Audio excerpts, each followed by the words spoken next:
컴퓨터 연결이 되지? 들리세요? 참석하신 분들 들리시면 채팅 남겨주시면 감사하겠습니다.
네, 이제 시간이 돼서 이제 일정 시작하겠습니다. 이 시간에는 저희가 2021년 연세 패키징 첫 프로그램으로 연세 친환경 패키징 프로그램이 지금 진행될 예정이고요. 오늘은 이제 세 분을 모셔서 종이하고 플라스틱하고 그다음에 물류 관련된 저희가 논의를 진행을 할 겁니다. 이제 전공 교수님 및 졸업한 공무원들, 그다음에 관련 전문가분들을 모시고 저희가 매년 패키징 위크를 지금 개최를 해오고 있거든요. 특히나 이제 연세 패키징 포럼 같은 경우 봄철에는 킨텍스나 외부에서 규모를 키워서 진행을 하고, 그다음에 이제 가을에는 저희가 연세 패키징 위크에 맞춰서 이 교내에서 규모를 축소해서 주로 학생 중심의 포럼을 지금 기획을 해 놨고 앞으로 계속 그렇게 진행을 해 나갈 예정입니다. 그래서 올해가 처음으로 온오프라인을 병행을 해서 연세 패키징 위크 기간 동안에 이 포럼을 진행한 그런 출발점에 저희가 와 있습니다. 또 오늘 온라인 또 특히나 이 오프라인 이 강의실을 꽉 채운 여러분 환영드리고 바로 이제 시작을 하도록 하겠습니다. 먼저 저희 연세대학교 미술관 패키징 연구팀장을 맡고 계신 서정철 교수님 나오셔서 간단한 개회사 해주시겠습니다. 네, 안녕하세요. 하여튼 이 코로나 때문에 되게 특이한 형태로 많이 진행이 되고 있는 것 같아요. 그렇죠? 그럼에도 불구하고 뭔가가 계속 이루어진다는 것은 우리의 어떤 엄청난 능력이지 않겠냐라고 생각합니다. 저는 지속가능 패키징 연구팀장을 맡고 있는 패키징 및 물류학과의 서종철입니다. 반갑습니다. 요즘에 환경 문제 되게 많이 얘기를 하잖아요. 아마 가장 많이 듣는 말 중에 기후 변화라는 표현을 많이 들으실 거예요. 아마 기후 변화하면 되게 중요한 것들에 잘 와닿지는 않을 겁니다. 그런 반면 여러분들 집에서 조금만 나가면 아마 플라스틱 폐기물, 그리고 미세 플라스틱, 그리고 빨대 꽂고 있는 거북이 그런 것들을 보면 환경이 매우 중요하다는 걸 느끼실 겁니다.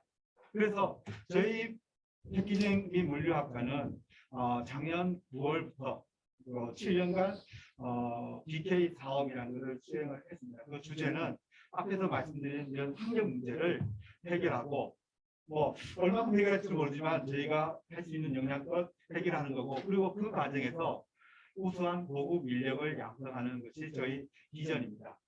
그러한 것들을 위해서 다양한 프로그램들을 운영하고 있고 그것 중에 하나가 저희가 지속적으로 포럼입니다. 포럼이라고 하는 것들은 결국 어떠한 특정한 주제를 가지고 계속 어떤 알려가면서 또 논의해가면서 새로운 방향성을 잡아간다고 하는 것이 포럼입니다. 좀 학생들한테는 좀 낯설 수 있지만 매우 중요한 어떤 의견 취합에 또는 방향성 설정하는 과정입니다. 그런 것들을 저희는 지속적으로 하고 있고 오늘이 그 두 번째 시간입니다. 그래서 아마 잘 아시겠 미리 간단히 설명드렸지만 이런 환경 문제, 소재, 종이, 플라스틱 그리고 물류에 관해서 국내에 내놓으라는 여러 어떤 전문분들이 계시지만 특히나 오늘 대부 모신 분들은 학계에 계신 분이라고 저희는 생각하고 있습니다. 그분들의 의견들과 논의를 통해서 좋은 방향이 결정되기를 바랍니다. 그리고 아무쪼록 이 포럼이 여러분들한테 새로운 인사이트를 얻고 또 환경에 대해서 행동으로 옮기는 그 중요한 계기점이 되기를 간절히 바라면서 결심하겠습니다. 감사합니다.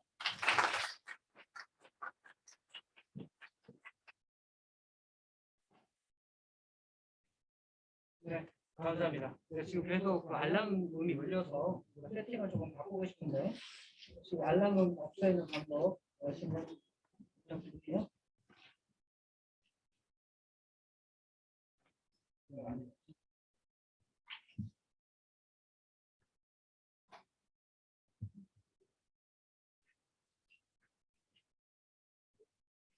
설정이 안 돼요. 또 있는 창에서 지금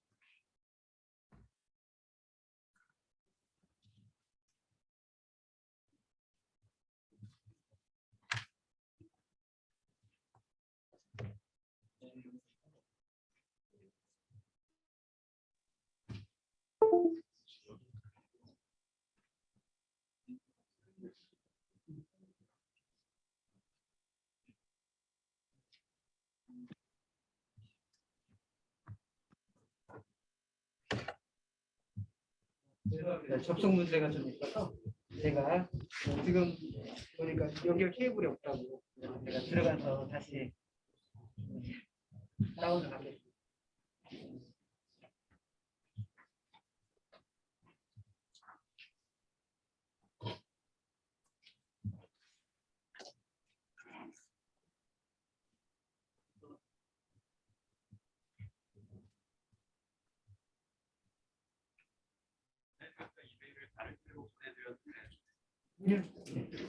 여기 제가 그냥 들어가서 여기에서 접속하겠습니다.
네, 죄송합니다. 시간이 그렇네요. 그러면 바로 이 한솔재지의 오상원 팀장님 모셔서 첫 주제에 대해서 말씀 드리겠습니다. 오상원 팀장님은 그 신제품 팀을 지금 이끌고 계시고 현재 재지 쪽에서 포장에 필요한 재질을 계속 개발을 해서 시장에 새로운 물결을 일으키고 있는 그런 팀장님이십니다. 네, 앞으로 모실 때 박수 부탁드리겠습니다.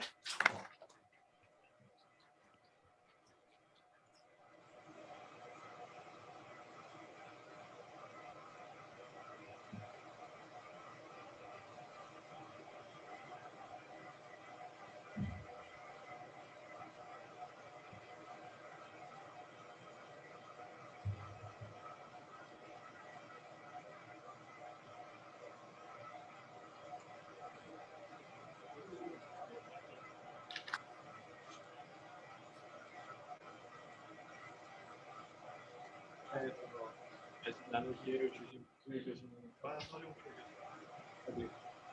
오늘 이제 친환경 패키징 소재로서 종이의 활용이라는 주제로 짧게 한번 말씀을 나눠볼까 합니다. 저는 한솔재지라는 회사에 다니고 있고요. 종이를 만드는 회사입니다.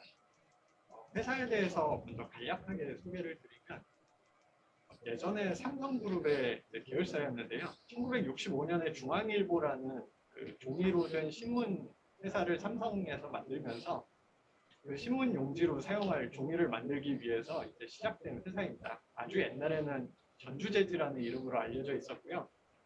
1990년대부터 이제 삼성그룹에서 계열 분리를 하면서 한솔그룹이라고 이름을 바꾸게 되었습니다. 그래서 종이는 역사적으로 이제 그 글을 쓰고 그 다음에 이제 기록을 하고 하기 위해서 이제 시작이 되었는데 그게 패키징 소재로 사용이 되기 시작한 건 사실 얼마 되지 않았습니다. 1900년대 초 정도부터 그 판지 형태가 조금 이제 등장을 하게 되는데, 네, 그래서 저희 회사도 처음에 시작했던 비즈니스는 이제 패키징하고 전혀 상관없는 글씨를 쓰는 그런 것들이었다가요. 1990년대가 되면서 이제 점점 사람들의 소득 수준이 높아지고 그리고 종이의 성능도 개량이 되면서 저희 회사도 조금씩 패키징 소재로 사용될 수 있는 종이를 개발을 하기 시작을 했습니다. 회사 소개는 그 정도로 간단히 넘어가고요. 요즘 환경 이슈가 굉장히 많이 있죠. 환경 이슈는 다들 잘 아시겠지만 여러 가지 문제들이 있습니다. 근데 또 잘 생각해 보면 이게 우리가 또 편리하기 때문에 여러 가지 패키징 소재를 많이 사용을 하고 그 중에서 또 음식 포장과 관련된 부분이 상당히 편리하기 때문에 또 많이 사용을 하면서 지금 굵어지는 부분이 있어서 양날의 좀 그런 양면성이 있습니다. 저희한테 굉장히 좋으면서도 또 사용하고 나면 골치 아파지는 그런 문제가 있는 것이죠. 그래서 이제 그런 문제들을 해결하기 위해서 기본적으로 좀 사용량을 줄이고 그다음에 이제 사용한 거는 한 번 더 사용하고 그다음에 또 다시 사용할 수 없는 것들은 재활용하고 굳이 안 받아도 되는 것들은 받지 말자라는 이런 흐름들이 전개가 되고 있는데요. 이런 흐름 안에서 제지회사는 어떤 노력을 하고 있는지에 대해서 간단히 좀 말씀을 드리겠습니다. 종이가 친환경적이냐 하는 부분에 대해서는 생각을 해보면 좀 친환경적일 것 같기는 한데 과연 얼마나 친환경적인지 이제 그런 의문이 들곤 합니다. 사실 친환경이라는 게 절대적인 기준이 있는 건 아닌 것 같고요. 실질적인 것 같아요. 제가 생각할 때 친환경은 말하자면 플라스틱이나 어떤 이렇게 잘 분해가 안 되거나 환경 부하가 큰 재료를 환경 부하가 적은 생분해 플라스틱이나 종이나 이런 걸로 바꾸는 것도 친환경이고, 종이를 사용하고 있던 거는 사용량을 줄이는 것도 또 친환경이 되고 그럴 것 같습니다. 또 종이 중에도 재활용이 다 잘 되는 건 아니기 때문에 그런 재활용률을 좀 더 높이는 것도 친환경이 되고, 일단 종이하고 관련돼서 한 가지 처음에 좀 제 생각을 공유드리고 싶은 거는, 종이를 만들 때 나무를 베서 만드는데 이제 이 부분에 대해서 이제 친환경이냐 아니면 친환경이 아니냐 하는 논란이 많이 있습니다. 저는 이 부분은 크게 걱정은 안 하셔도 된다고 생각을 하는데, 예를 들어서 요즘 이제 대체 우유로 얘기되는 것 중에 뭐 귀리로 만든 우유 이런 게 이제 뭐 비건 음식이나 이런 부분 관련해서 많이 각광을 받고 있는데 귀리 같은 거 만들 때 그 식물을 베서 만들지 않습니까? 하지만 그 식물을 벤다고 환경 타개를 한다고 하진 않죠. 마찬가지로 종이를 만들 때도 이제 나무를 베서 만드는데 종이를 만들 때 사용하는 나무는 이제 저희가 벼를 기르듯이 이제 그 산에서 나무를 순환 경작을 합니다. 크는데 10년이 걸리는 나무면은 이제 올해 요 첫 번째 섹터를 이제 잘라내고 그다음에 내년에 두 번째 섹터를 잘라내고 세 번째 섹터를 그 다음 해에 잘라내는데 잘라내고 나서 바로 이제 묘목을 심습니다.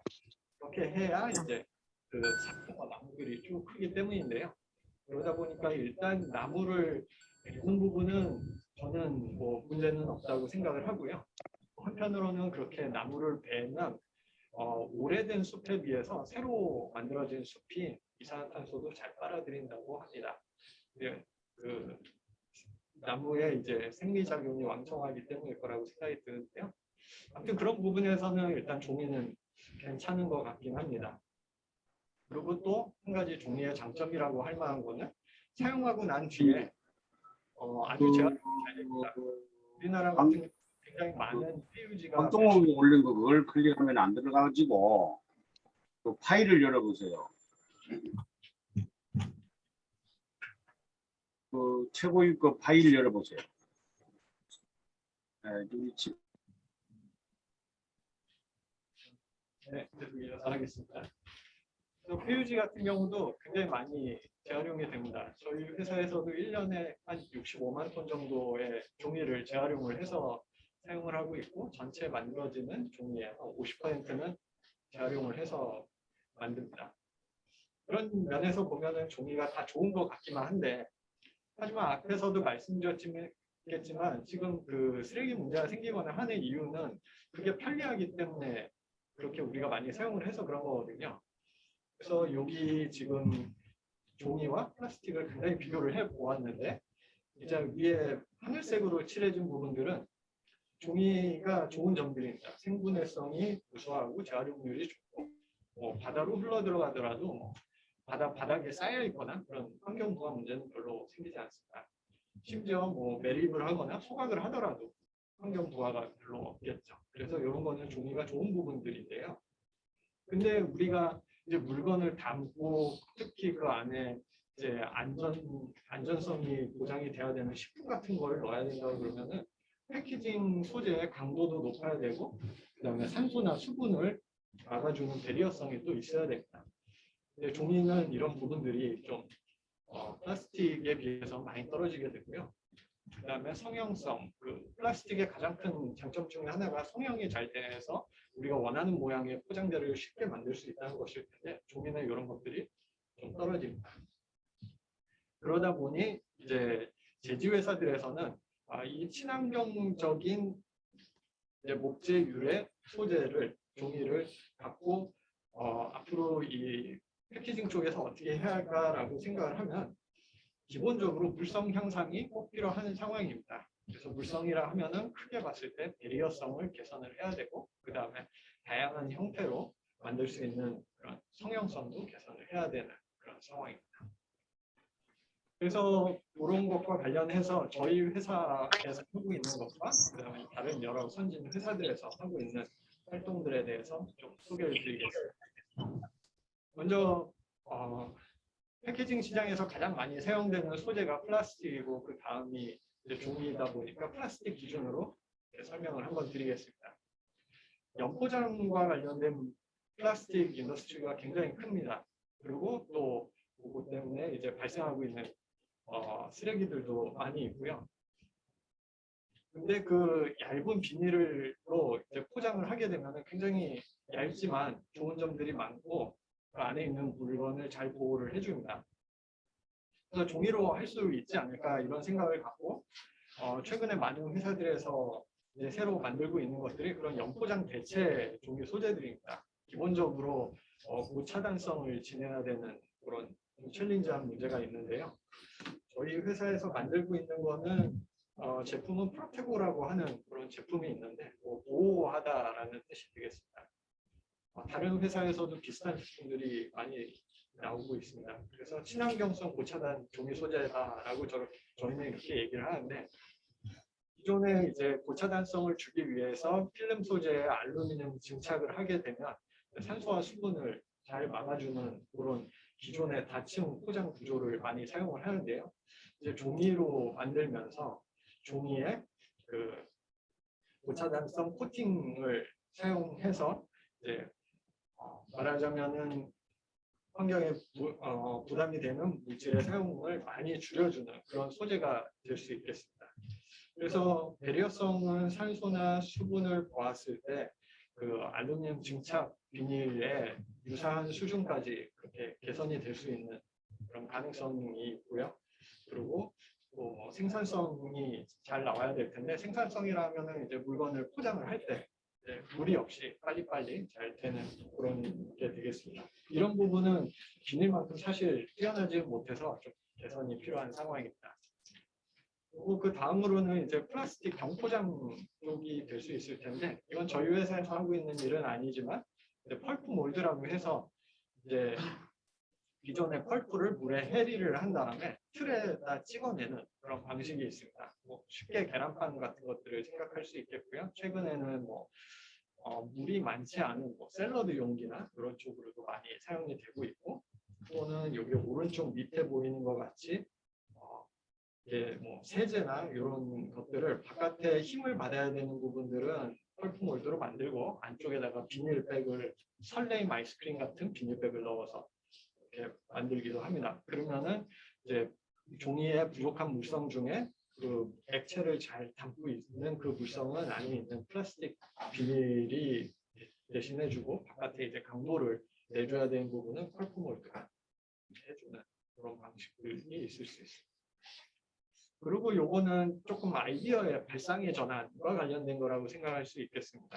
그 미국에 있는 그래픽 패키징 인터내셔널이라는 아주 큰 패키징 회사가 하고 있는 건데, 페이퍼실이라는 제품이 있습니다. 이 제품은 일단 오른쪽에 모양을 먼저 보시면은 밑에 종이 트레이를 하나를 놓고요. 그러면 이제 종이가 딱딱하니까 힘을 받아주겠죠.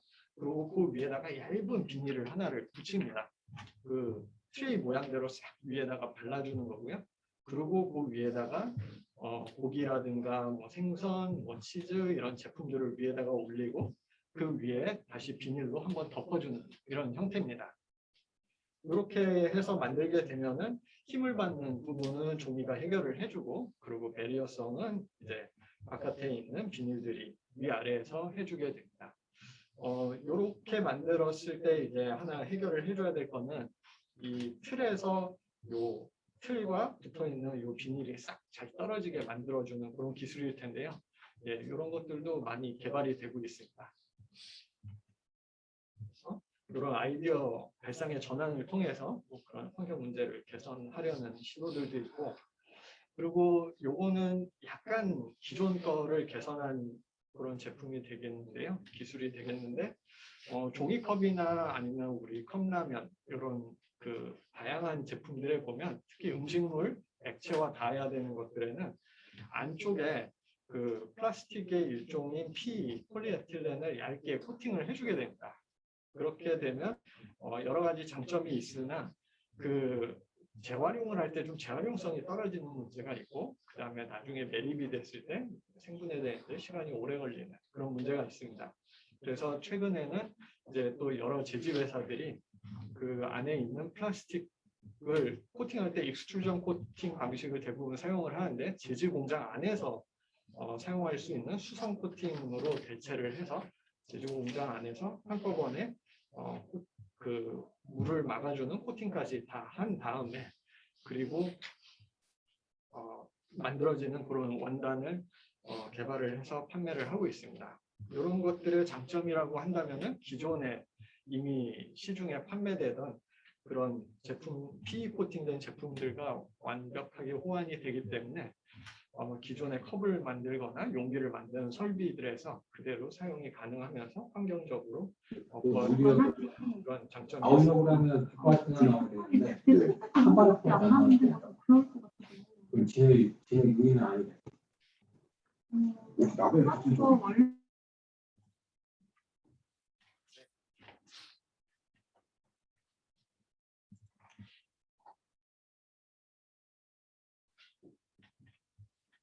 지금까지 식품류 위주로 말씀을 드렸는데 여기서 잠깐 뭐 물류와 관련된 거 잘 알고 계시겠지만 물류와 관련된 쪽으로도 여러 가지 개발들이 이루어지고 있습니다.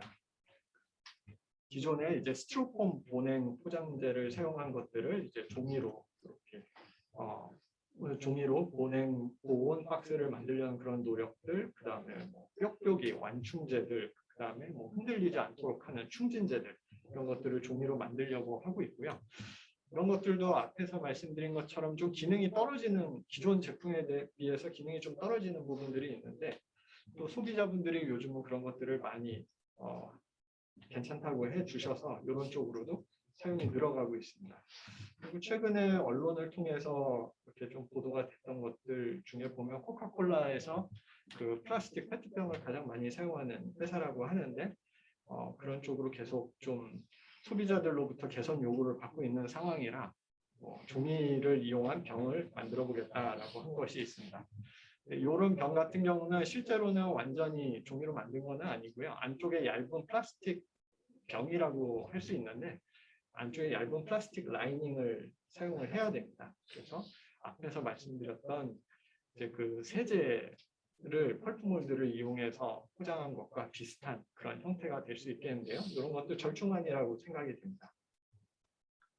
그래서 기타 좀 사례로 보면 아까 말씀드렸던 그 연포장을 대체하는 종이 소재 같은 경우에 그냥 개발만 하고 있는 게 아니라 이미 사실 잘 찾아보면 주변에서 많이 사용이 되고 있습니다. 그래서 이거는 동원에서 판매하고 있는 동원 참치 제품인데 한 이만한 포장재입니다. 그리고 그 안에 이제 참치들이 들어있고 이제 냉동해서 판매하는 건데 기존에는 이제 그 비닐로 돼 있던 거를 종이로 바꾼 것이고요. 잘 보지 않으면은 비닐인지 종인지 사실 잘 구분은 되지 않습니다. 그리고 화장품 쪽에서도 이제 그 튜브나 용기 같은 거를 이제 종이로 바꾸려는 그런 시도들이 이루어지고 있고요. 약간 좀 결이 다르기는 한데 이런 것도 좀 재밌는 부분이 있다. 이거는 롯데제과하고 같이 한 부분인데 롯데제과에서 여러 가지 초콜릿을 많이 만들다 보니까 만들고 나면은 카카오의 부산물이 많이 나온다고 합니다. 그 카카오의 부산물을 종이에 다시 넣어서 원료로 사용한 그런 케이스가 되고요. 예, 그래서 시간이 조금 추가되고 있는데요.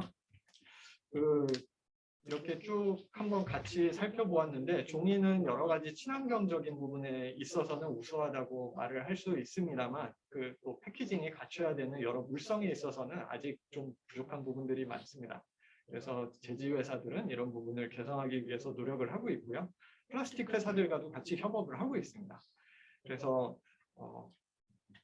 그런 현 상황이고요. 앞으로 여기 계신 여러분들도 졸업하신 후에 이런 쪽에 관심을 많이 가져주시고 함께 아이디어를 내주신다면 지금 우리가 겪고 있는 플라스틱 문제는 줄이면서 또 그 편리함을 계속 유지할 수 있는 그런 기회를 만들어 볼 수 있지 않을까 싶습니다. 감사합니다.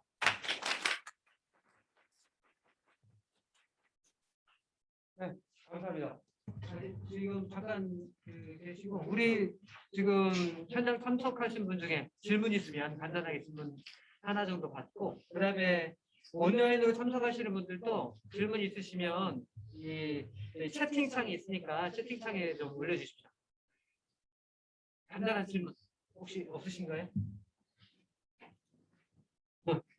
나무를 심고 베는 그 약간 선순환 사이클을 한다고 하셨었는데 네. 그게 양이 커버가 되는 정도로 진행이 되는 건지 그걸 일정량 하고 또 어디서 뭐 따로 원료 공급을 받는 식으로 진행을 하는 건지가 조금 궁금해가지고요. 네, 다 커버가 되는 수준으로 한다고 보시면 될 것 같고요. 이제 그런 나무를 심고 관리하는 그런 회사들이 이제 사실 오늘 내일만 장사를 할 게 아니라 계속 오래도록 그 사업을 해야 되는 회사들이다 보니까 그런 쪽에 상당히 관심을 많이 쏟고 있습니다. 그래서 네, 충분히 공급되고 있습니다. 네. 포르테보 같은 네. 포르테보 제품 같은 경우에 그러면 그 제품 사용 기간 이외에 관리가 쉬워야 재활용이 높아질 걸로 예상이 되는데 그런 건 어떻게 조절하는 건가요? 관리라고 하셨나요? 그 플라스틱 위에 코팅 재질과 밑에 종이가 분리가 쉬워야 네네. 후에 재활용적인 측면에서 친환경성이 보장된다고 볼 수 있을 것 같은데 네. 그건 어떻게 조절할 수 있는지. 아, 예. 그거는 방리에서 배출하는 형태는 아니고 그냥 뭐 코팅이 돼 있는 상태로 종이를 배출을 하게 되면 이제 그 다른 종이들하고 섞여서 제지 회사로 들어오게 되고요. 제지 회사들에서 일반적으로 갖고 있는 재활용 설비에서 그 코팅층이 벗겨져서 따로 분리가 되게 됩니다. 그래서 따로 소비자분들께서 별다른 조치는 해주시지 않아도 재활용이 잘 되는 그런 장점이 있습니다.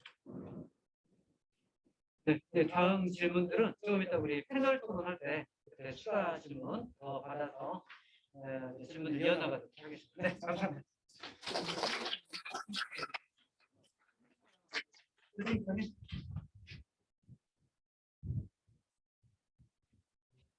네, 이 부분은 재활용성에 대한 문제, 이거는 조금 이따가 패널 토론 때 한번 다루는 걸로. 지금 약간 과도기적인 그런 입장인 것 같아요. 여기서 기술력이 여기서 더 진보가 일어나야 되는 그런 상황이고요. 재활용용에 당연히 현재 기술로는 조금 힘든 과도한 pH층에 부여되는 그런 종이들이 좀 있거든요. 이거는 다른 기술로도 극복해야 되는 그런 영역인 것 같고 조금 이따 다시 논의를 지속하는 걸로 하고 다음은 저희가 이제 홍성민 박사님을 모실 건데요. 홍성민 박사님은 롯데케미칼 기초소재연구소의 수석 연구원님이시고요. 그리고 친환경 연구 부문 이쪽에서 왕성한 활동을 하고 계십니다. 네, 모시겠습니다.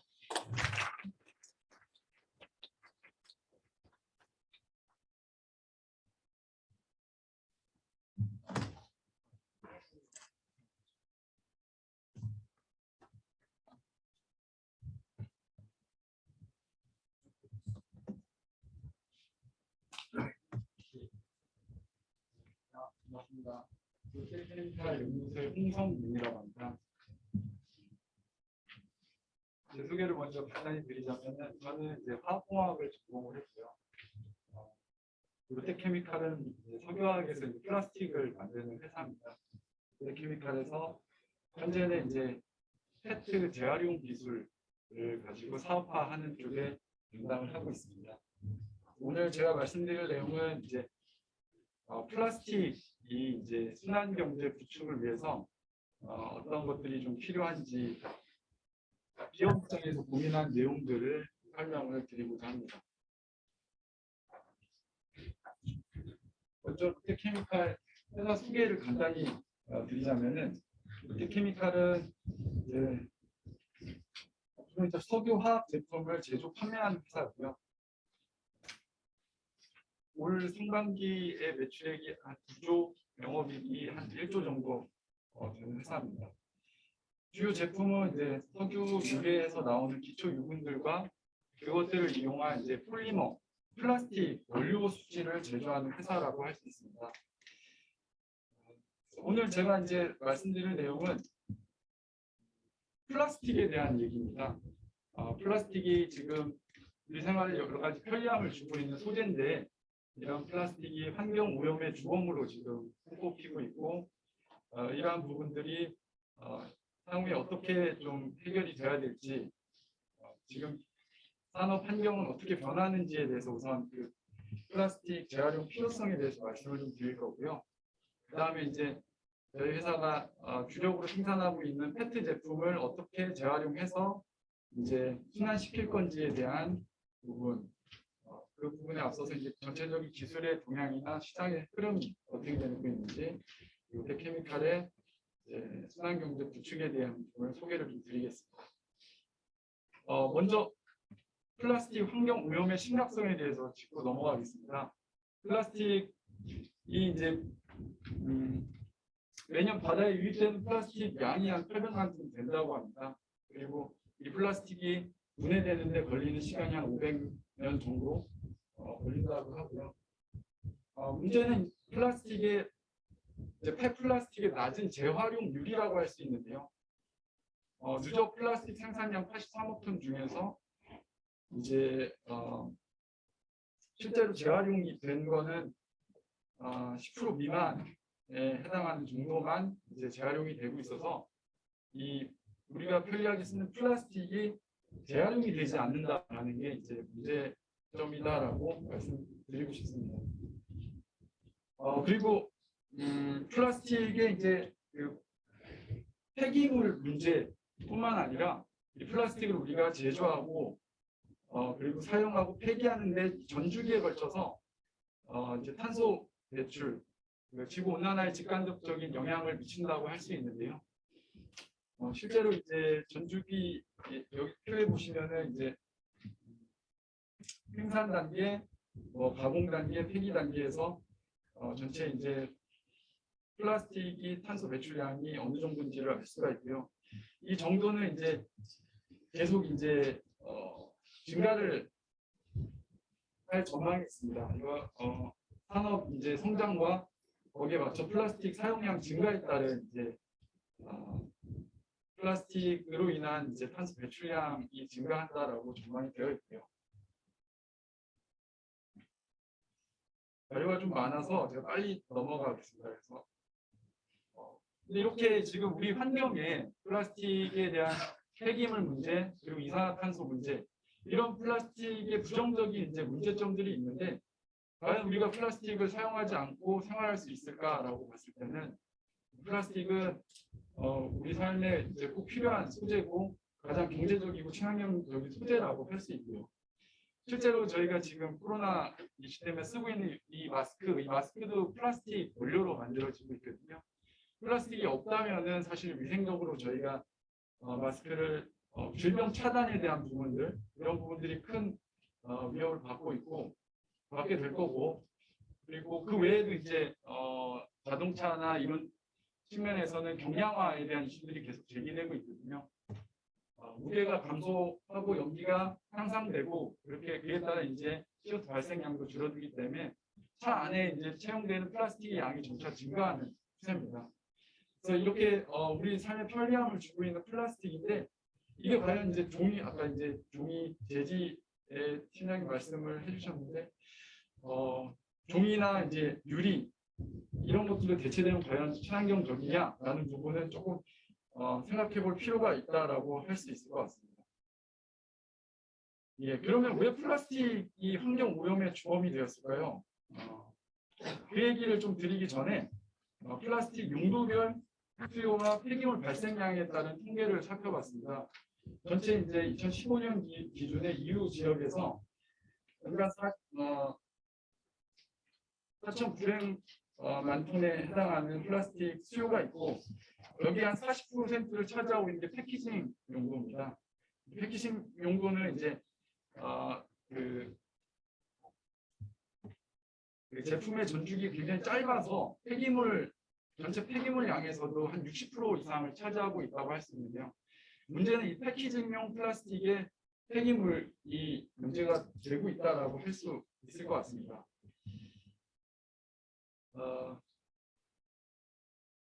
플라스틱의 이 표는 이제 전체 플라스틱 패키징용으로 사용되는 플라스틱의 이제 물질 흐름도입니다. 그랬을 때 이제 전체 수요량을 100으로 봤을 때 30%가 자연계에 노출되고 있어서 폐기물에 대한 문제가 되고 있고요. 나머지 이제 40%, 14%가 이제 매립, 소각에 되고 있는 상황이고 실제로 재활용이 되고 있는 정도는 매우 미미하다 할 수 있습니다. 따라서 문제는 이 플라스틱이 재활용이 안 된다라는 게 문제점이다라고 할 수 있고요. 플라스틱 자체에 대한 문제는 아니다라고 말씀드릴 수 있을 것 같습니다. 그래서 플라스틱뿐만 아니라 이제 이러한 폐기물에 대한 이슈 때문에 제조업에서는 이제 더 이상 선형 경제가 아니라 이제 순환 경제를 패러다임으로 전환이 돼야 된다. 이렇게 말씀드릴 수 있을 것 같고요. 이러한 흐름은 과거에는 사실 기업이 주도적으로 했습니다. 과거에는 우리 회사는 친환경 회사야 이렇게 홍보도 하고 했었는데 사실 소비자들의 인식이나 정부 규제들이 따라주지 않아서 사실은 실질적으로 지속 가능한 사업으로 이어지기 어려웠는데 최근에는 소비자들이 더 이상 이제 환경에 대한 문제점들 이런 문제점을 좌시할 수 없다라고 소비자 인식이 이제 궤도가 되고 있고 이러한 부분들이 정부 정책적으로도 규제들이 마련이 되고 있어서 이런 것들이 이제 마련되는 기업 입장에서는 반드시 이제 가야 될 방향이다라고 할 수 있을 것 같고 폐플라스틱의 자원화 방향 자원을 어떻게 자원화할 건지에 대한 방법적인 측면입니다. 크게 이제 플라스틱을 제조해서 포장재로 사용을 하고 그 후에 폐기된 것들을 다시 재활용을 어떻게 할 수 있는지에 대한 부분인데요.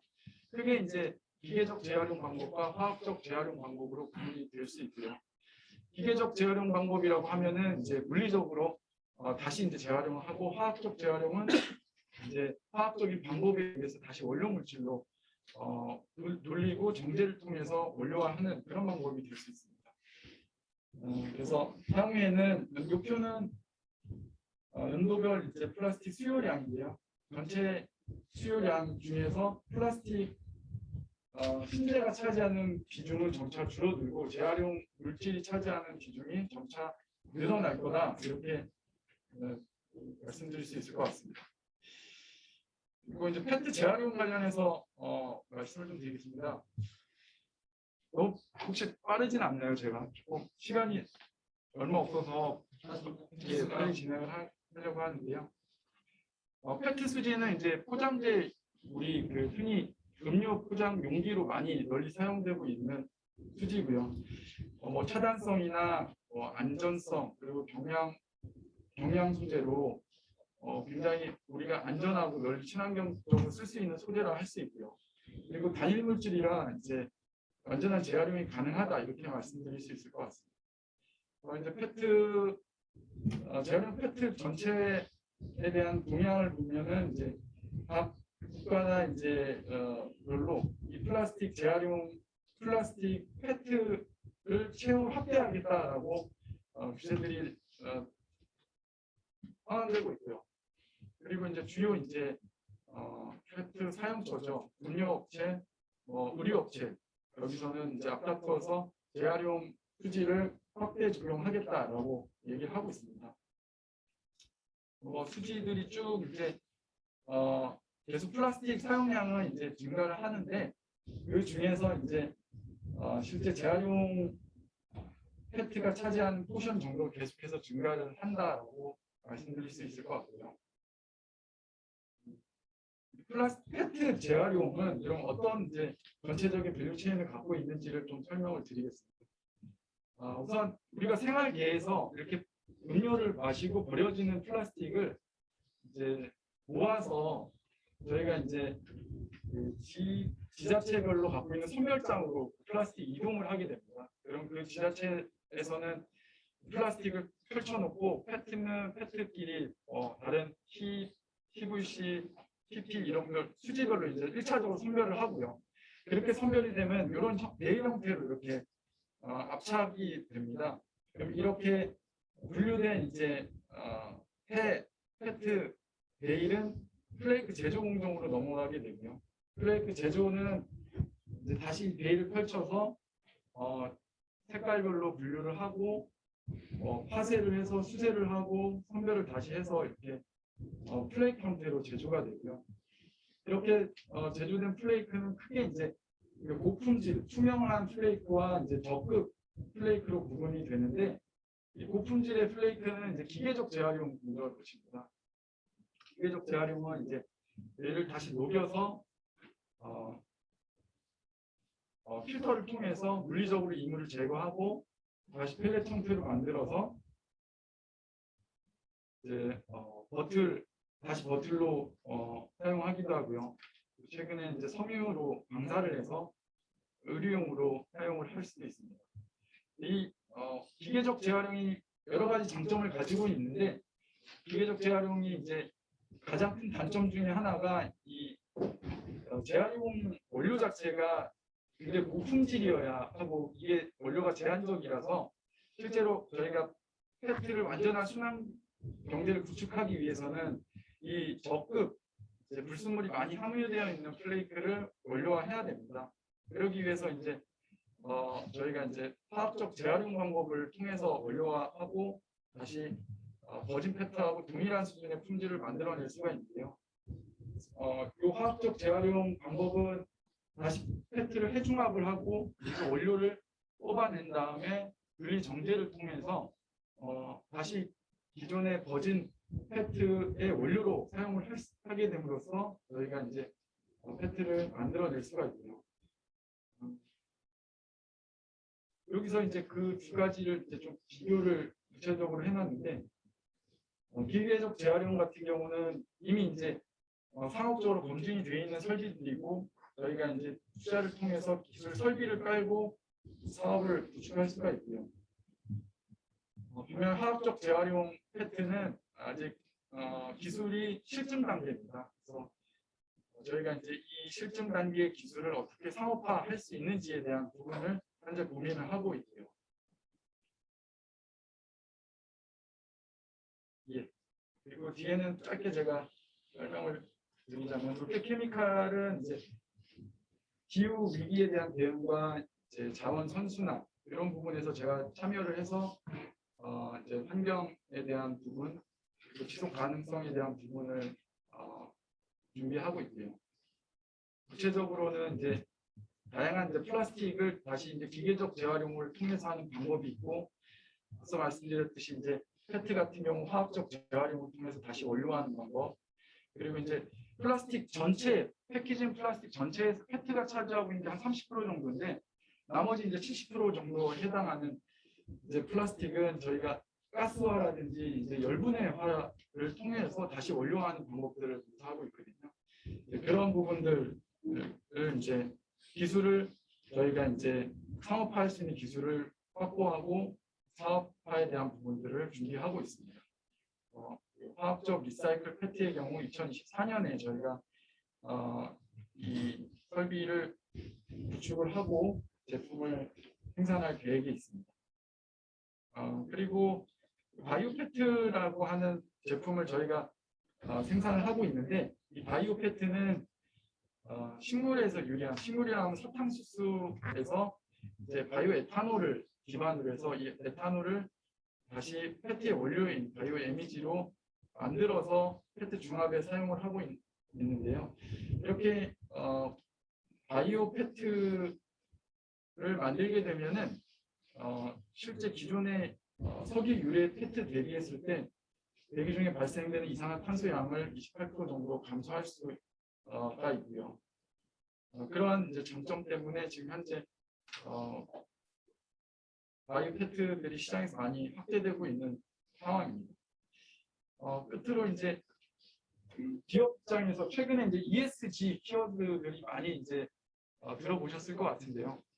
ESG라는 거는 기업의 지속 가능성과 사회적 영향을 측정하는 기준이 되고 있고요.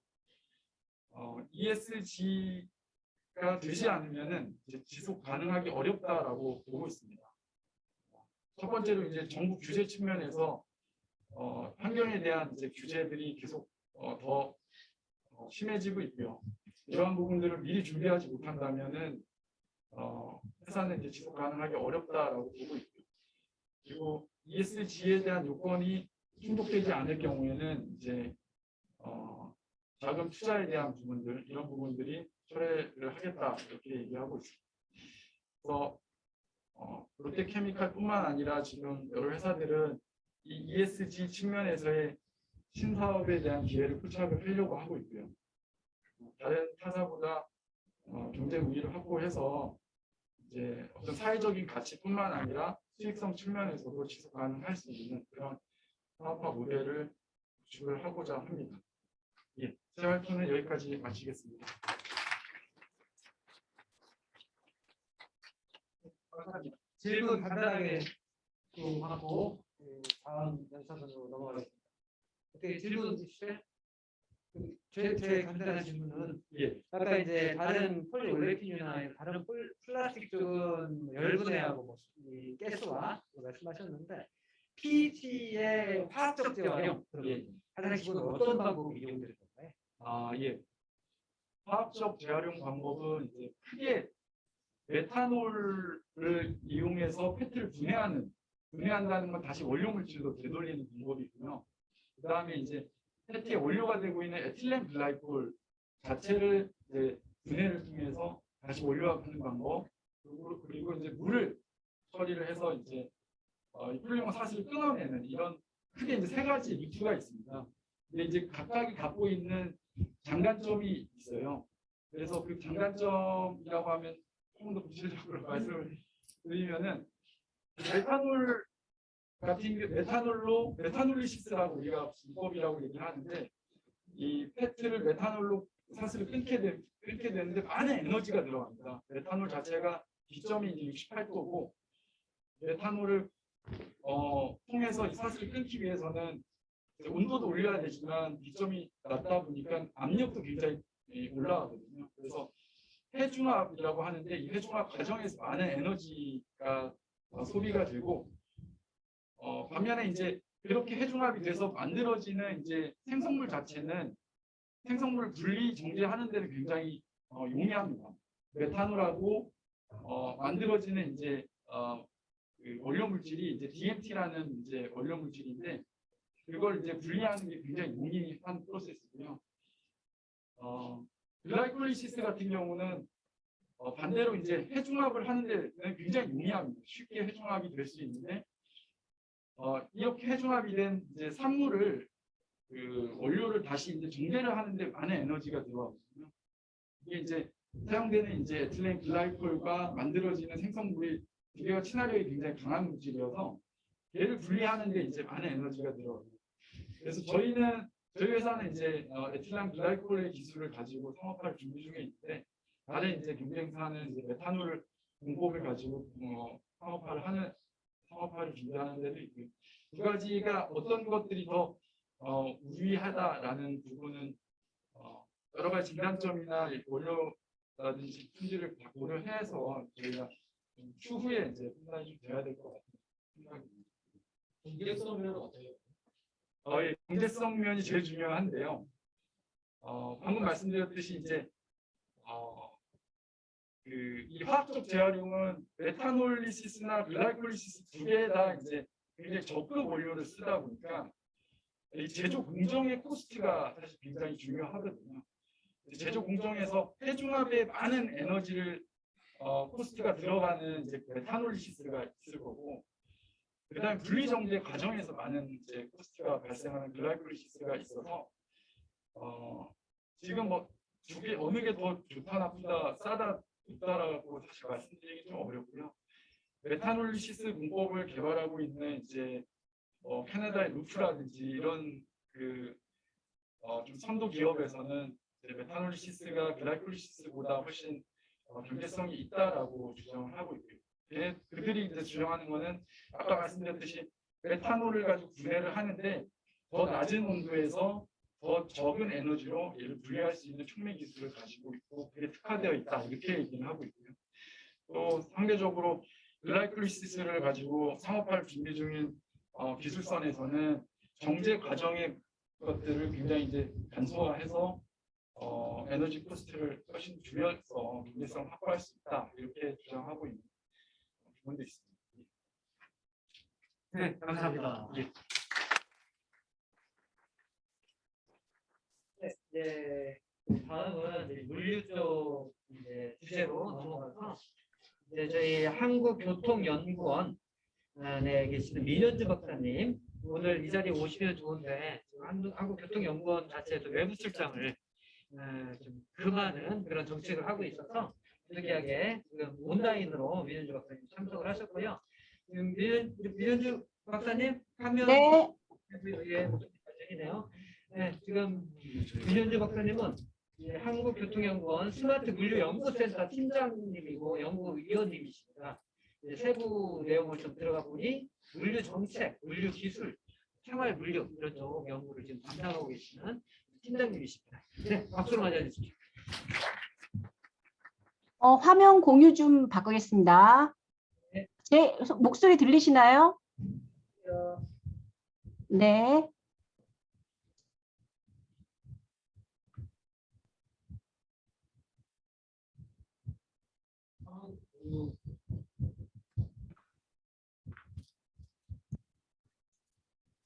네, 제 화면이 보이시나요?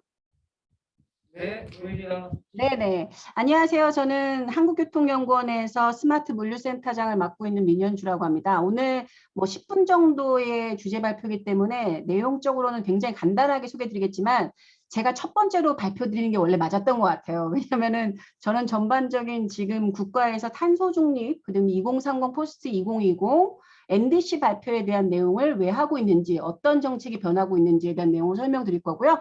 그러면 물류 분야에서 온실가스를 감축하기 위해서는 어떠한 정책을 펼치는지에 대해서 약간 포장하고 패키징 부분에서는 조금 거리가 좀 있습니다. 물론 자원 재활용이나 이런 부분이 궁극적으로 환경 물류에서는 굉장히 중요하긴 한데 저는 오늘 그 기후변화 대응에 대한 것을 중심으로 해서 설명드리도록 하겠습니다. 네, 일단 기후변화 관련 국내 여건 변화를 좀 살펴볼게요. 92년 유엔 기후변화 협약 이후로 전환기가 몇 번 있었죠. 그게 대표적인 게 97년 교토 의정서라고 보통 얘기를 하고요. 2015년 파리 협정을 기준으로 보통 얘기를 합니다.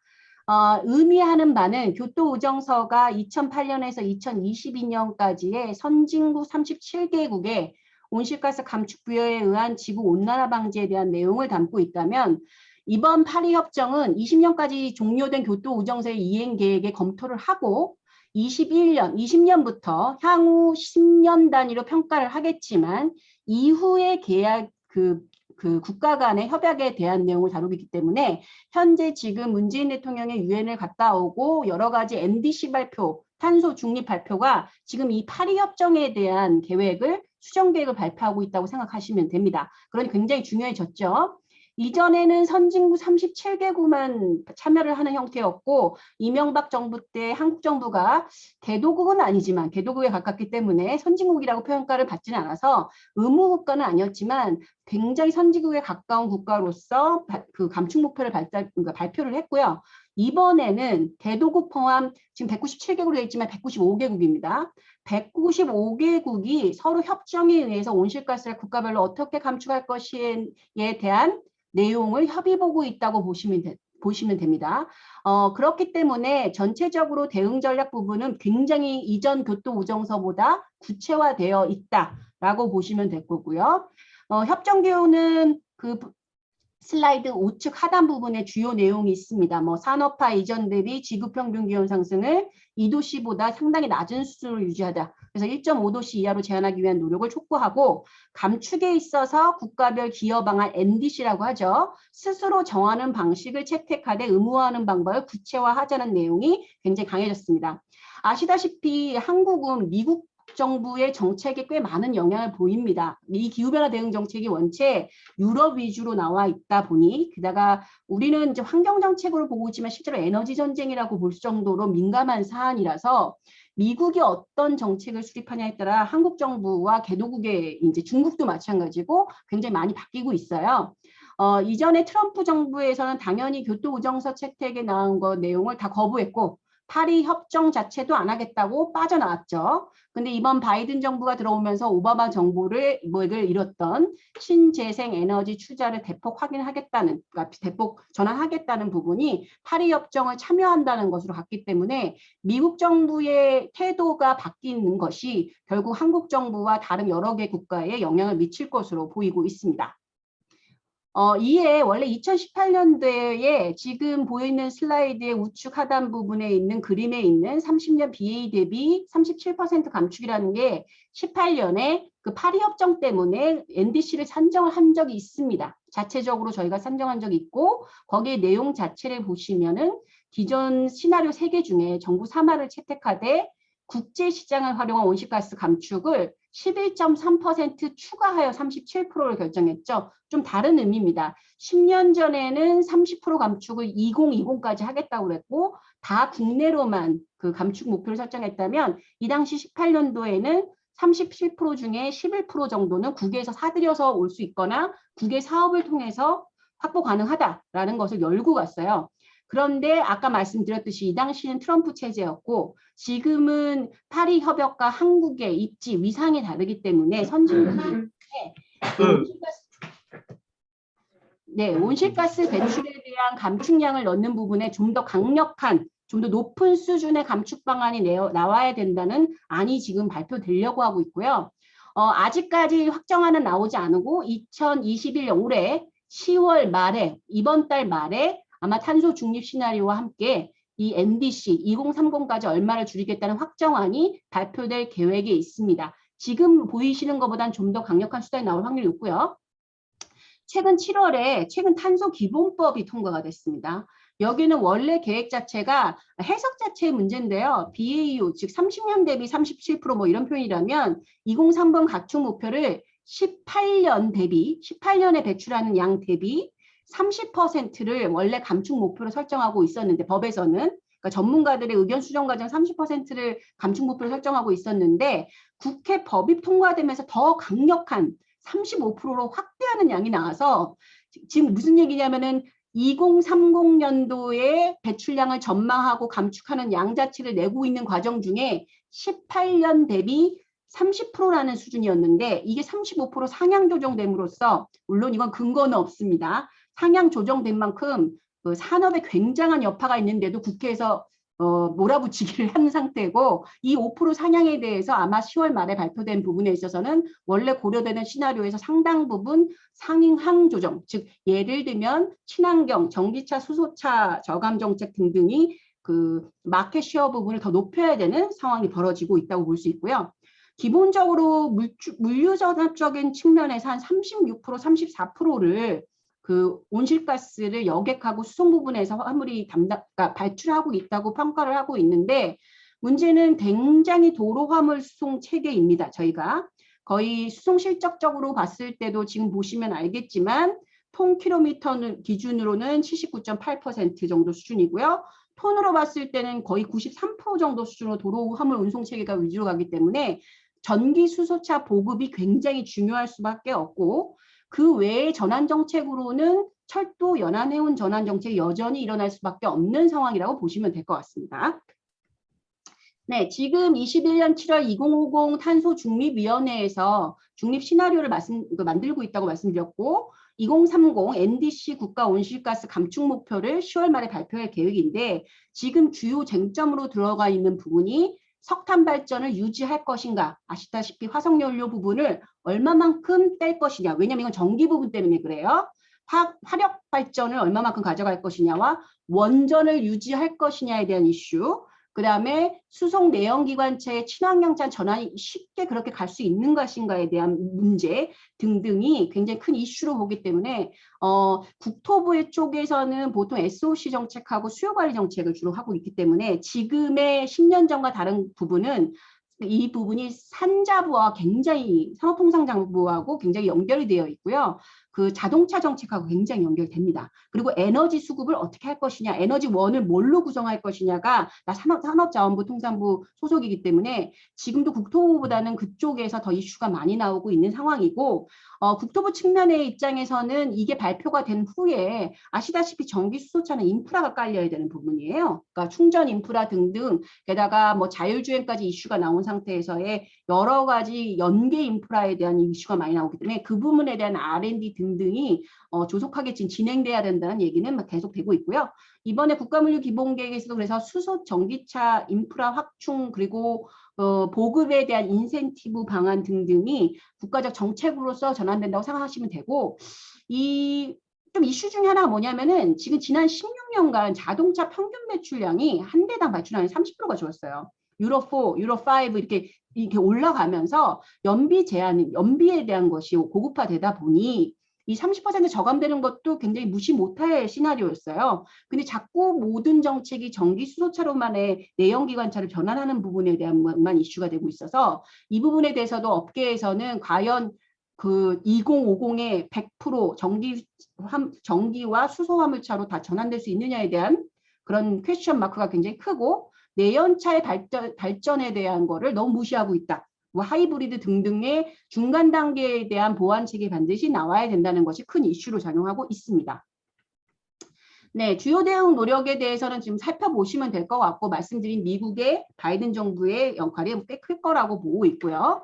국내 온실가스 감축 정책 사례는 지금 한 10년간 계속 유지하고 있는 부분이 있습니다. 대표적인 사업으로는 전환교통 보조금 지원 사업이 있고요. 녹색물류 전환 사업과 우수 녹색물류 실천 기업 사업, 그다음에 에너지 목표 관리 협약 등 VA와 NA를 골고루 국토부가 VA를 하고 있고 환경부 측에서 NA를 가고 있고 아직 수송 부분이 ETS 배출권 거래제에 들어가지 않고 있으나 현재 지금 2050, 2030 발표에 강력한 수단이 필요한 상태이기 때문에 수송 부분에 대한 ETS의 도입에 대한 거, EU는 탄소세까지 고려하고 있는 상황이고요. 한국 정부는 아마 ETS 절에제까지의 도입 정도를 고려하지 않을까라는 생각을 하고 있습니다. 우리가 흔히 물류 부분 온실가스 감축 정책을 분류를 하자면 크게 4가지로 분류를 할 수가 있어요.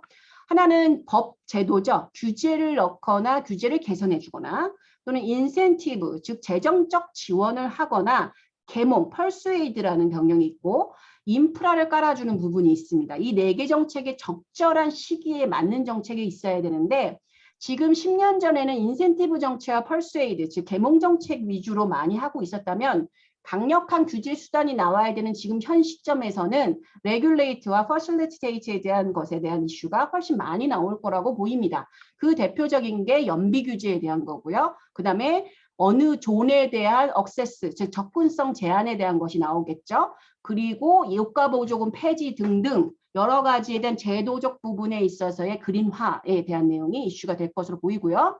시설물 부분이나 인프라 부분에 있어서는 인프라를 깔아주는 부분, 그러니까 아까 말씀드린 충전 인프라 같은 거, 그다음에 ITS 보급, 그다음에 교육시설에 대한 거, R&D 기술 투자에 대한 것이 형태롭게 필요하다는 것이 이슈가 되고 있다고 보고요.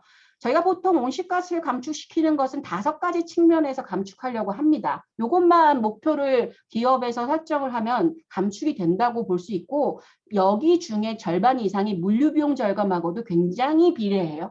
그렇기 때문에 물류기업 차원에서는 녹색물류 정책을 꼭 비용이 더 든다고 볼 수만은 없는 정책이기도 합니다.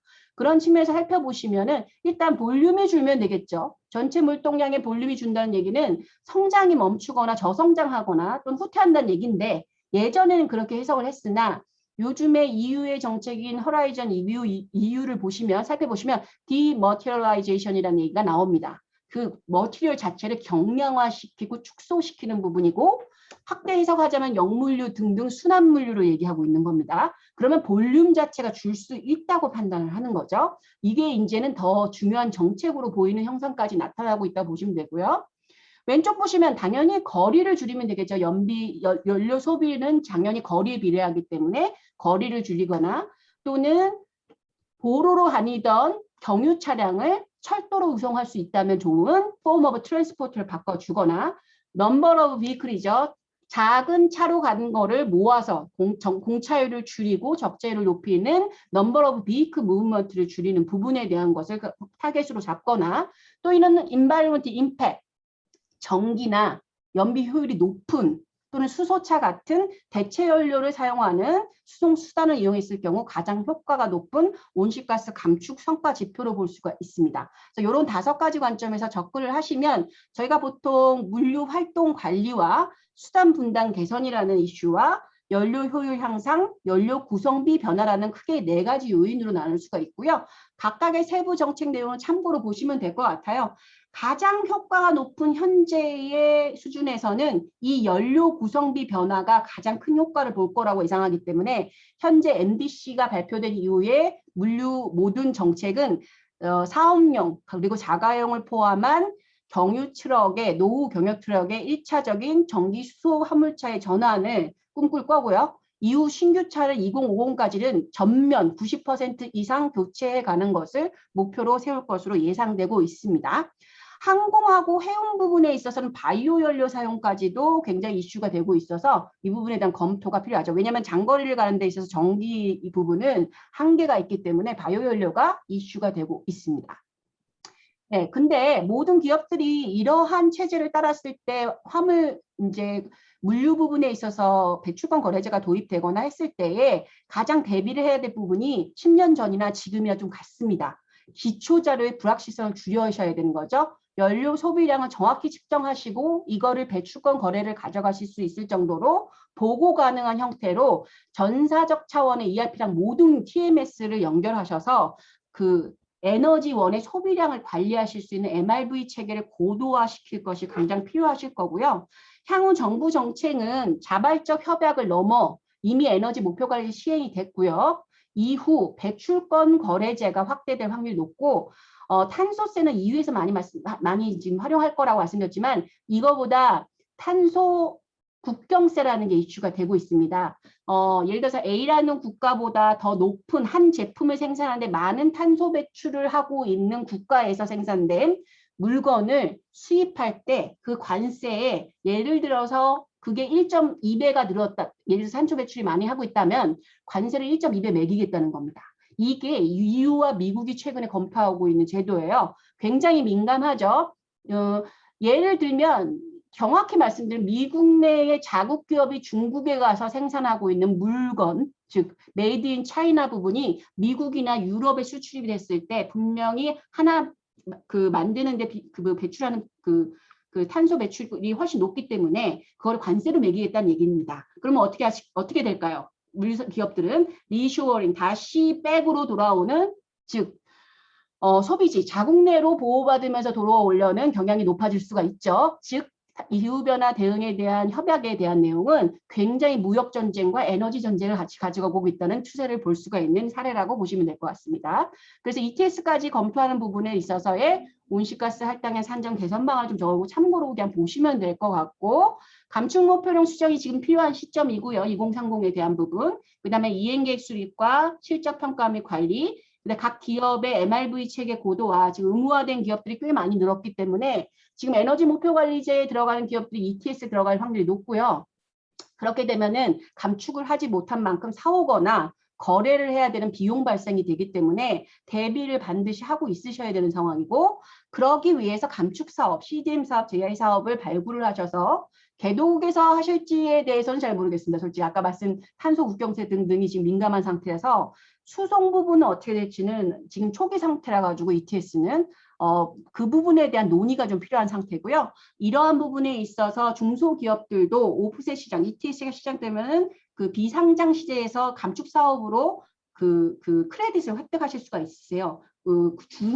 줄여야 되는 목표는 아니지만 즉 재원 확보 방안에 사업화로 가실 수도 있는 부분이 있기 때문에 지원 및 홍보 확대가 국가적 차원에서 필요할 것으로 예상이 됩니다. 이상으로 기후변화에 대해서 물류 분야에서 앞으로 대처할 방안과 동향을 설명드렸습니다. 감사합니다.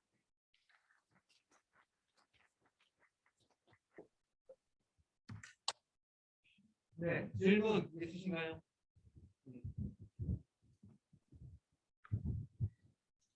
네, 감사합니다.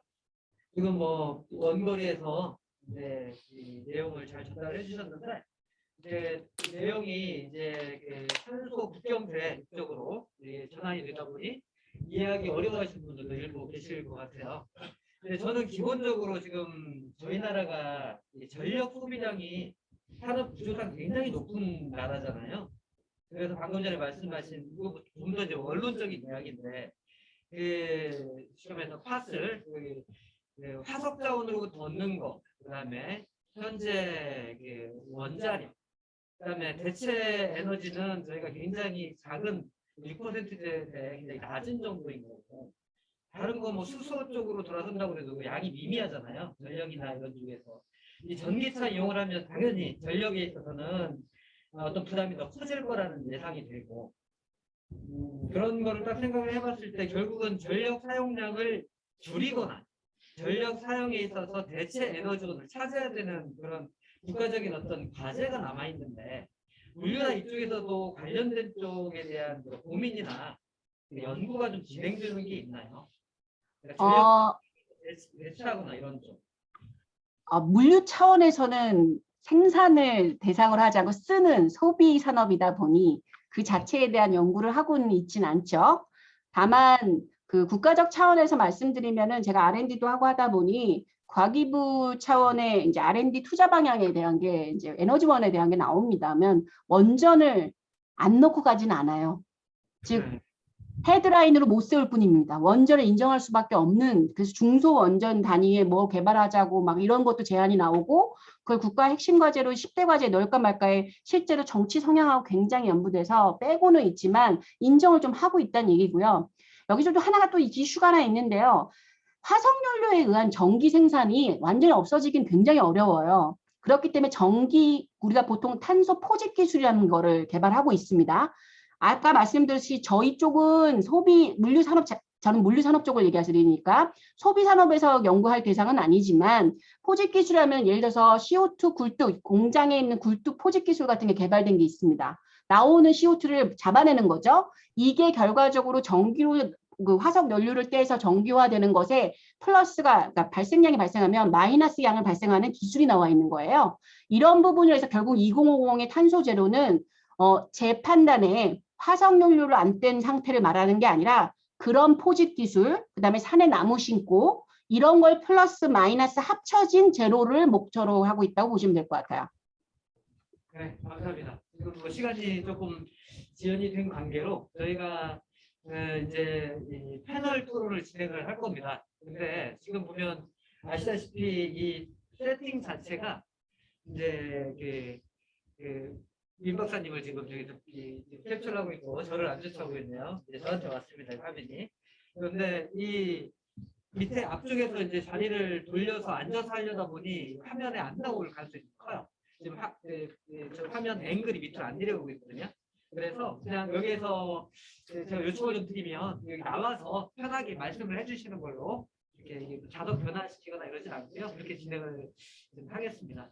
네, 먼저 이제 어디부터 시작을 할까요? 우리 이제 지금 나와 계시니까 우리 이강규 교수님을 잠깐 모시고 지금 들었던 내용에 대해서 이제 소감 혹은 느낀 점 조금 말씀 부탁드리고 친환경 물류 관점에 대해서 조금 보강 설명을 좀 더 듣고자 앞으로 모시겠습니다. 네, 이강규 교수님.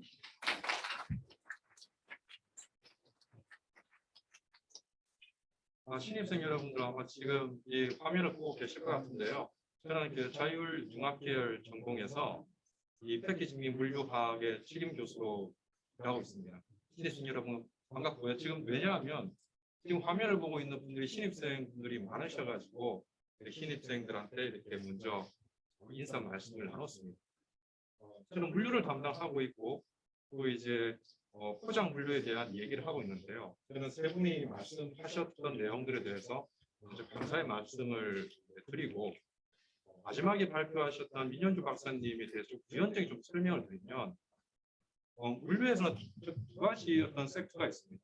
퍼블릭 섹터라 그래서 공공이나 정부 사이드에서 이제 물류를 바라보는 시각이 있고 또 이제 프라이빗 섹터라 그래서 민간 쪽 기업에서 물류를 바라보는 시각이 있습니다. 탄소를 이제 줄이는 어떤 방법에 있어서도 정부 부처에서 액션을 취하는 것과 민간에서 액션을 취하는 것이 좀 다릅니다. 방금 이제 탄소 국경세라고 이제 말씀을 하셨는데 여러분들이 택배 회사 중에서 글로벌 회사인 페덱스가 있죠. 미국 회사인데 페덱스 같은 경우는 10년 전부터 이제 자기의 택배를 쓰게 되면 얼마만큼의 탄소가 감소되는가를 이렇게 에스티메이트라고 합니다. 그걸 캘큘레이션 해가지고 자기들 고객한테 뿌려줍니다.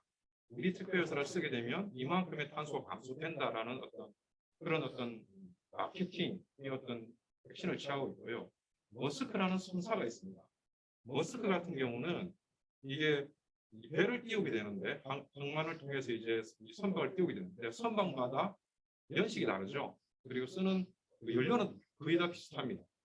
선박에 따라 가지고 탄소가 얼만큼 이제 절약될 수 있다라는 얘기를 고객들한테 전달해주고 있습니다. 이것은 이제 방금 말씀하셨던 이제 국가마다 탄소가 배출되는 양이 틀려요. NDC란 말을 아마 NDC 다 아시죠? 국가별로 이제 얼마만큼의 탄소를 감축시켜라는 거예요.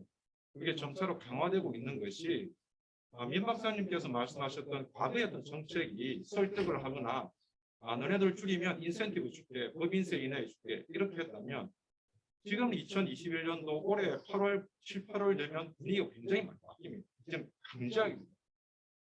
법과 제도라는 규제를 통해 가지고 세금을 때리는 겁니다. 이 세금은 일반 기업이 내게 되는 것이고 소비자가 내는 건 아니죠.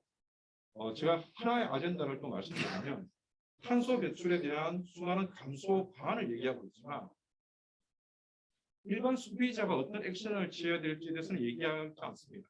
분리수거는 얘기하고 있죠. 택배 오면 분리수거 열심히 해라. 이렇게 얘기를 하고 있습니다. 두 가지를 또 한번 얘기해 볼게요. 우리가 물 위에서 가장 여러분들이 잘 알고 있는 뭐 새벽 배송이든 무슨 배송이든 이렇게 할 겁니다. 그건 국내 배송이잖아요. 국내 배송을 하는 과정에서 탄소세를 줄일 수 있는 방법이 뭐냐라고 물으면 이게 한 20년 정도 이제 연구가 됐습니다. 탄소를 가장 줄일 수 있는 최적 경로가 뭐냐? 교통정체가 일어난 것을 피할 수 있거나 여러 가지 이런 얘기를 할 수 있겠죠. 두 번째가 뭐였는가 하면 탄소 국경세와 관련됐는데 이제 글로벌 무역 관계에서 어떤 조합을 가져갈 거냐, 철도, 연안해운 혹은 선사라면 어떤 선사를 취할 것이냐, 이렇게 수송수단을 조합하는 최적의 어떤 그런 조합을 뽑아내는 그런 연구였습니다. 두 가지죠. 좀 정리해서 말씀드리면 첫 번째 같은 경우는 뉴욕에 있어서는 어떤 민간 기업에서 페덱스나 머스크 같은 곳에서 그리고 지금 아메리칸 에어라인 심지어 이게 항공사에서도 자기가 쓰는 그 비행기들 연식이 다 틀립니다. 연식이 다르단 말은 배출되는 CO2 양이 달라진다는 것이에요. 똑같은 연료를 쓰더라도 연식이 오래되면 오래될수록 CO2는 많이 발생됩니다. 그러니까 이게 선박회사든 혹은 항공회사든 혹은 이런 글로벌 택배 회사들이 한 20년 전부터 계속 준비를 해왔던 거예요. 물론 그것을 인센티브도 주고 설득도 시키는 그런 과정이 있었고요. 이제 올해 들어서는 이제 올해 7월 달에 이제 물류 쪽에서 하나의 법이 생깁니다. 이제 생활물류법 혹은 생활물류 서비스 산업 발전법 이런 게 있습니다. 그게 왜 하필이면 지금 시점이냐? 사실 그것이 이제 이렇게 발의가 되고 움직임이 시작된 것은 지금 6년 전 얘기입니다. 어쨌든 저는 그렇게 생각합니다. 지금 민 박사님의 그 말을 조금 이어서 설명을 드리면 물류를 바라볼 때 물류의 관점에서 두 가지 섹터가 있다. 프라이빗 섹터와 퍼블릭 섹터가 있는데 지금 앞서 말씀드렸던 이제 오상훈 팀장님이나 홍 박사님이 말씀하셨던 내용들은 이제 기업 차원에서 얘기였어요. 근데 기업에서 이렇게 대응할 수밖에 없는 이유는 세금을 내야 되기 때문에 그렇습니다. 이거는 기업이 대응하는 것이지 민간이 대응하는 건 아니었어요. 아까 학생분들 중에 이제 이런 질문이 나왔습니다. 분리수거할 때 관리가 어떻게 해야 됩니까? 라고 했을 때 그거는 뭐 재활용 시설이 다 들어간다고 얘기했습니다. 또 그게 또 수많은 우리가 아규먼트를 할 수 있겠죠. 또 한 가지 제가 좀 말이 좀 길어지는데 분위기가 너무 딱딱합니까? 저는 분위기가 이렇게 싱거울 줄 몰랐습니다. 이게 좀 재밌게 하려고 했는데 마스크를 쓰다 보니까 이렇게 목소리를 조금 더 높여서 얘기하고 있습니다. 물류에서 이제 또 저희가 강구할 수 없는 게 이게 리터너블 박스예요. 이게 재활용을 하자는 겁니다. 한 번 쓰고 버리지 말고 분리수거를 내놓지 말고 P박스, 보통 플라스틱 박스라고 하는데 여러 번 쓰자. 그러니까 리유스 하자. 리유스가 여러 번 쓰려고 그러면 다시 수거를 해야 돼요. 그것을 이제 뭐 순환 물류라든지 영물류, 리버스 로지스틱이라든지 이런 용어를 씁니다. 가지고 와야 됩니다. 박스를. 가지고 와서 세척을 하던 이런 공정이 필요한데 세척도 이제 하나의 사이트에서 이루어져요. 하지만 여러분들이 아시는 바와 같이 물류라는 게 흐름이지 않습니까? 그러면 누가 가져와서 그 박스를 가져와야 돼요. 이 가져오려고 그러면 거기에 이제 물량이 확보가 돼야지만 운송비도 내고 운전수에게 이제 인건비도 지급하지 않겠습니까? 이러한 시장이 발달을 안 했어요, 국내에서. 왜냐하면 이 리터너블 사이클을 이게 그러니까 영물류 그것도 일종의 배송입니다. 그 배송인데 대상이 이제 내어놓은 P박스일 뿐이죠. 리터너블 박스일 뿐이죠. 그러니까 이것을 회수할 수 있는 그런 시스템이 이제 수익성이 안 되다 보니까 그러한 어떤 기업들이 발전하는데 조금 이렇게 한계성이 좀 있습니다. 물류는 이 정도에 제가 이제 의견을 좀 이렇게 던져드리고요. 앞서 발표하셨던 한솔제지의 오상훈 팀장님께 제가 바톤을 넘기면서 질문을 드려도 되겠습니까? 네. 앞서 종이가 이렇게 며칠 환경에서 이제 우수한 면이 있는데 물성적으로 좀 문제가 있다고 말씀하신 것 같습니다. 근데 궁금한 게 있는데요. 이게 저도 그렇게 생각해요. 종이가 플라스틱보다 친환경적이다라는 이런 어떤 생각들은 아마 마케팅적으로 아마 많이 성공한 것 같아요. 이제 마켓컬리가 아마 새벽 여성이라는 새로운 시장을 탁 만들면서 굉장히 쇼업도 많이 된 것 같고요. 근데 이제 실제로 이제 종이 그 박스에서 이제 안에 필름이 들어가고 또 분리하는 그 과정이 그런 어떤 기술적인 것들이 그러니까 방리가 쉽게 될 수 있는 이런 기술들이 지금 어느 정도 단계에 이렇게 가 있나요? 여기서 말씀드리면 전 나오셔서 마지막에 넘기는 거죠.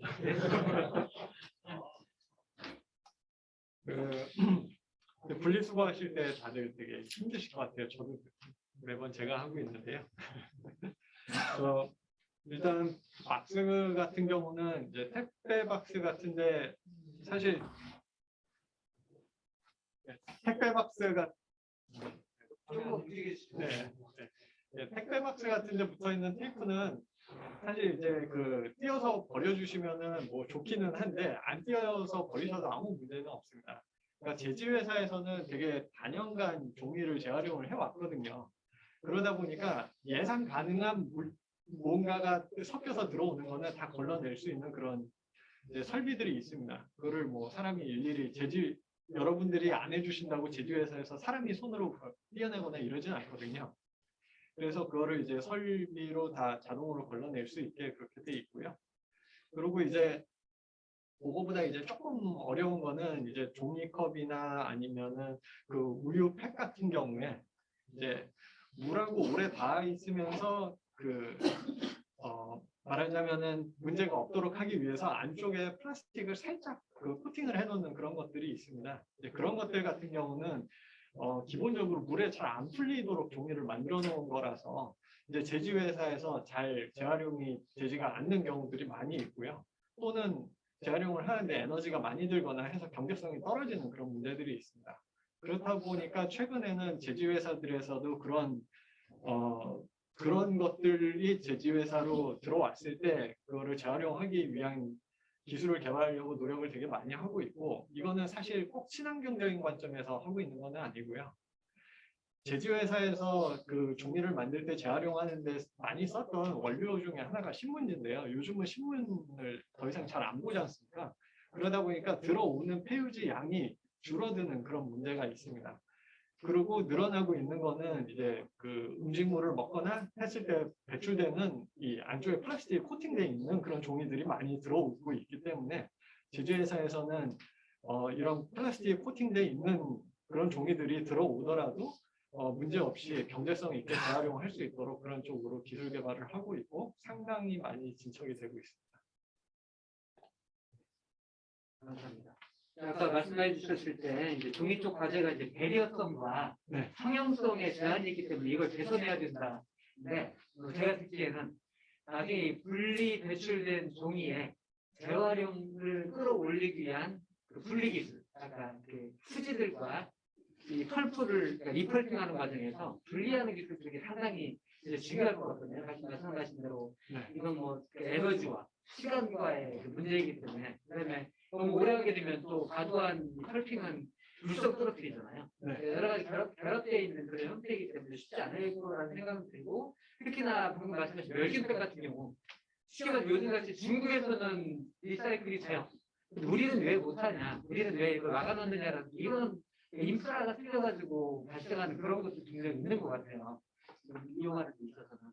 그래서 저는 아무튼 재활용성 저하 문제, 재활용성을 저하시키는 이 문제에 대해서는 개발하실 때 항상 그 부분까지 같이 실험이 같이 진행돼서 데이터를 좀 축적하거나 이러면 훨씬 어떤 그 탄소 확보라는 이런 쪽에서 더 유리하실 것 같다는 생각이 들어서 첨언을 좀 드렸습니다. 네. 저희 고객분들도 이제 저희가 새로운 거를 만들었을 때 그런 부분들이 실제로 재활용성이 올라가는지, 그다음에 뭐 생산성이나 이런 데 문제가 없는 건지 그 데이터를 요청을 하시다 보니까 저희도 그런 부분에 신경을 써서 만들고 있고요. 그러다 보니 참 만드는 게 쉽지 않은 것 같습니다. 알겠습니다. 네, 감사합니다. 네. 네, 감사합니다.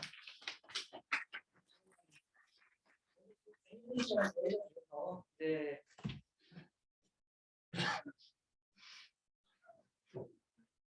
시험 딴다 오늘? 저는 무시하는데 카메라가. 네. 이게 지금 자동으로 이제 그 캡처를 지금 하는데 아직은 조금은 움직여줘야 될 것 같고요. 네, 그거 하나 말씀드리고 싶어요. 지금 저희가 생산해내는 방금도 종이 쪽, 그 펄프 쪽 얘기를 하시는데 이 골판지 상자까지 포함을 시키면 만들어진 모든 재질의 가장 큰 부분이 우리 패키징에서 소모를 하거든요. 그리고 플라스틱도 마찬가지로 아까 유럽 쪽 그 통계를 가지고 말씀하셨는데 레진 쪽에서 요구되는 컨버트도 요구되는 양이 40% 조금 넘어가는 양이 패키징에서 요구를 하고 있고 배출되는 폐플라스틱 60% 이상이 또 이 포장지 쪽이거든요. 라이프 사이클 너무 짧아가지고 배출이 빨리 돼요. 소모성이 큰 산업이 또 이 포장 쪽이기 때문에 배출되는 플라스틱, 폐플라스틱 양 중에 60%는 또 포장 쪽이 차지할 정도로 우리가 일반적으로 접하는 종이류와 플라스틱류의 가장 큰 부분은 우리 포장 쪽에서 다루어지고 우리가 이용을 하고 있어요. 그렇기 때문에 이걸 어떻게 쉽게 말해서 폐기물 관리 이쪽 어떻게 할 거냐, 탄소 배출 저감 어떻게 할 거냐, 우리 세대 때 안고 가야 되는 그런 주제인 거고 여기 제가 화두로 던지고 싶었던 게 과연 우리가 2050 탄소 중립을 선언을 했어요. 아까 말씀하신 대로 파리 협약에서 2015년에 5년 말미가 있었기 때문에 2020년 말에 그걸 문재인 대통령이 2050 때 우리 탄소 배출 제로한다. 이걸 중립을 선언했는데 과연 우리나라가 탄소 중립이 가능합니까? 라고 질문했을 때 그건 답은 누구도 못 줘요 지금. 그냥 하겠다는 선언적인 표현인데 이걸 우리는 최대한 끌어내려야 되거든요. 2030년 아까 35% 얘기도 나왔었는데 거기도 부족하다고 말하는 환경 그룹들이 되게 많아요. 이쪽에서 높다고 얘기를 하는데 일부에서는 그것도 낮다라고 원본으로 갖다 보면 더 높여야 된다고 말하는 그룹도 있을 정도로 이거는 현재는 우리 생활하고 가장 밀접하게 관련된 주제이자 우리가 끌고 가야 되는 이런 게 뭐 사실인 거를 한번 강조드리고 싶고요. 뭐 클로징 코멘트는 아니고요. 지금 한번 이제 그 롯데케미칼에서 하고 있는 이제 페트 재활용 쪽 그쪽 이 화학적 재활용 쪽이 그러니까 그 앞으로의 시대적인 어떤 이런 사이클을 본다 그러면 이쪽으로 가서 제품화가 돼서 포장 쪽, 아트까지 가는 게 근시일 내로 가능할까요? 저는 항상 궁금했어요. 예. 근시일 내로 가능할 거라고 말씀드릴 수 있습니다. 일단 화학적 재활용 기술 자체가 현재는 이제 상업화가 되어 있지는 않아요. 그 이유가 이제 기술에 대한 실증과 이제 상업성에 대한 경제성에 대한 측면이 이제 아직 기업 입장에서 검증이 안 돼 있기 때문에 그런 거거든요. 근데 이제 저희가 지금 준비하고 있는 거는 이제 페트 화학적 리사이클 기술에 대한 부분이 실증이 완료가 됐고요. 실증이 완료가 됐다는 얘기는 이제 경제성, 상업 경제성이 있는 기술이다라고 판단을 하고 있고 그 길을 선도적으로 저희가 도입을 해서 2024년에 공장이 완료가 될 계획이고요. 이렇게 되면은 이제 빠르면 2024년 하반기부터는 우리가 화학적 재활용에 의해서 만들어지는 이제 버틀에 들어있는 음료를 소비자들이 이제 안전하게 마실 수 있게끔 그렇게 될 거라고 생각을 합니다. 예. 네, 감사합니다. 네.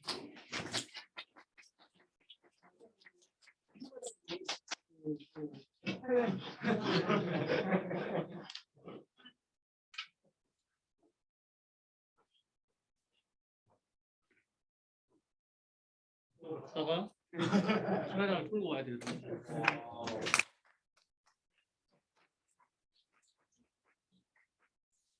네, 저는 패키징 학과장을 맡고 있는 고정혁이고요.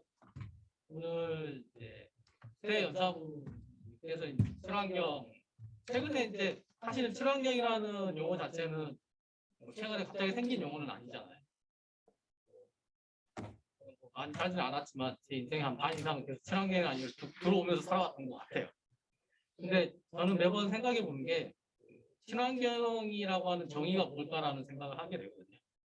그러니까 쓰레기 배출되는 어떤 유형의 쓰레기 때문에 환경이 오염되는 것이라고 생각을 하면 환경 오염시키지 않는 소재를 개발하는 것이 하나의 숙제일 것 같은데 이제 두 분께서 말씀해 주시는 건 어떻게 보면 소재에 관련된 내용인 것 같고 근데 또 한편으로는 시스템적인 것도 같이 해결해야 되지 않나라는 생각은 들어요. 그러니까 어제 공교롭게도 어제 뉴스에 그런 게 나왔죠. 그러니까 투명 페트병을 기껏 잘 분리수거 해가지고 모아놨더니 수거한 업체는 가져가서 다시 짬뽕 시켜서 그냥 다 섞어가지고 그러니까 무의미하게 만들어 버리는 거죠. 분리수거를 예쁘게 잘 만들어놨는데 또 채널A에서 어제 나왔던 이야기 중에 하나는 다회용 플라스틱 컵, 그러니까 PP로 만들어져 있는 플라스틱 컵을 이게 정말 친환경일까라고 하는 거였어요. 그러니까 한 번 먹고 버리는 플라스틱 컵의 두께랑 여러 번 사용할 수 있는 플라스틱 컵의 두께가 다른데 이 두께가 다른 용도의 용기를 만들 때 배출되는 탄소의 양이 오히려 한 번 먹고 버릴 때 만든 탄소 양보다 훨씬 작다는 거죠. 그러니까 그 탄소 양만큼의 비교차를 극복을 하려면 다회용 용기를 최소 4번, 최소 50번 이상 이렇게 사용했을 때 그만큼 차이 나는 갭을 해소할 수 있다. 뭐 이런 뉴스가 있었단 말이죠. 그러니까 친환경이라는 개념을 우리가 어떻게 생각해야 될 것이냐라는 부분은 배우는 사람들도 한번 곰곰이 생각해 볼 필요가 있는 거고요. 그리고 또 가르치는 저희 입장에서도 또 연구하시는 분들 입장에서도 곰곰이 생각해 봐야 되는 부분인 것 같습니다. 또 최근에 이제 리사이클 페트에 대한 내용들이 많이 나오는데 저는 이제 식품 포장재 안전 쪽을 좀 하다 보니까 아시겠지만 물리적 재활용 페트병을 식품 용기로 사용하게끔 만들겠다라고 하는 것이 환경부와 식약처의 입장이에요. 내년에 아마 그게 그 부분이 입법이 될 텐데 그러면 이제 그런 물리적 재활용, 화학적 재활용 말고 물리적 재활용된 페트에 대한 이제 뭔가 검증 절차가 들어가겠죠. 그러니까 화학적 재활용된 페트가 상용화가 좀 어렵고 하는 이유는 사실은 경제적인 면에 있다는 거거든요. 그러니까 버진 페트보다 비싸기 때문에 그래서 그런 측면들 그러니까 학생들이 또는 일반인들이 간과하기 쉬운 부분은 그냥 단순하게 그냥 바이오 플라스틱 쓰면 되지. 네. 근데 생각과 다르게 바이오 플라스틱이 해결이 아닐 수도 있는 거거든요. 오히려 시스템적으로 잘 재활용할 수 있고 재사용할 수 있게 만들어주면 그게 더 친환경이 아닌가라는 생각도 해보는 게 어떨까라는 생각이 듭니다. 그래서 저는 학생들이 항상 그런 이야기를 하는데요. 또 어느 게 베스트 솔루션이냐 사실은 아직은 답이 없는 것 같아요. 저도 거기에 대해서는 이거다라고 말씀을 못 드릴 것 같고요. 각각 하시는 부분에 있어서 가장 최선의 방안을 만들어내고 그것들을 사회적으로 잘 융합을 해서 하나의 인프라로 만들어가는 것. 어떻게 보면 프로세스적인 문제인 것 같기도 한데요. 갈 길이 아직 멀다고 볼 수 있을 것 같습니다.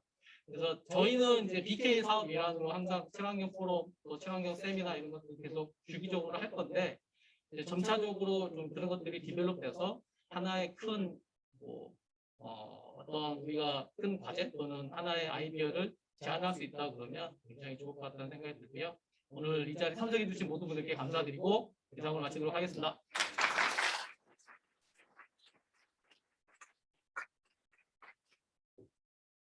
대학원 설명회 바로 5분만 쉬고 바로 진행하겠습니다. 여러분 여기 이거를 이렇게 사용을 해야 될 것 같아요. 나가도 다시 들어. 그냥 있는 인원들 그대로 그냥.